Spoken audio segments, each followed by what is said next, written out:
आनंद धाम की ओर धर्म प्रसंग में महापुरुष स्वामी शिवानंद जी महाराज। अध्याय 103 बेलूर मठ 1932 पृष्ठ संख्या 317।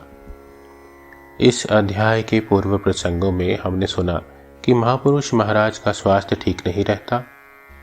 ज़्यादातर समय वह ध्यानमग्न रहते हैं और अपने से मिलने आने वाले भक्तों, साधुगण एवं ब्रह्मचारी को मार्गदर्शन करते हैं। आजकल महापुरुष महाराज अहोरात्र एक अनिर्वचनीय दिव्य भाव में रहते हैं। कभी कभी उस भाव की इतनी वृद्धि होती है कि भाव के नशे में सारी रात विनिद्र अवस्था में कट जाती है। शरीर की ओर तनिक भी ध्यान नहीं रहता है। इस संबंध में पूछने पर वे बालक के समान मधुर हंसी हंसते हुए कहते हैं, अरे जाको राखे साइया, मारी सके ना कोई। जब तक ठाकुर अपने काम के लिए रखेंगे तब तक शरीर किसी भी तरह रहेगा ही।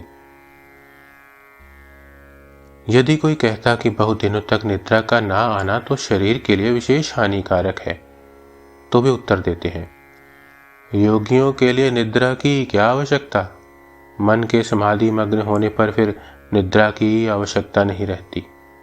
इसके अतिरिक्त ध्यान की भी एक ऐसी अवस्था है जिसमें मन के पहुंचने पर शरीर की समस्त थकावट दूर हो जाती है।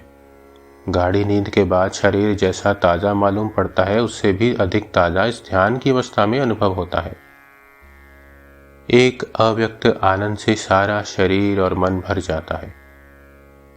मुझे जब कभी थकावट मालूम पड़ती है तभी शरीर से मन को ऊपर उठाकर इस प्रकार ध्यानस्थ हो जाता हूँ, बस आनंदम ठाकुर को देखा है। वे प्रायः सोते ही नहीं थे, कभी बहुत हुआ तो एक आध घंटा। वे तो अधिकतर समाधि मग्न होकर ही रहते थे और शेष समय भावावस्था में कट जाता था।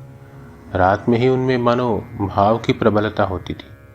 सारी रात माँ का नाम, हरि नाम लेते हुए काट देते थे। हम लोग दक्षिणेश्वर में जब ठाकुर के पास रात में रहते थे तो बड़े डरे डरे रहते थे। उन्हें बिल्कुल नहीं नींद आती थी।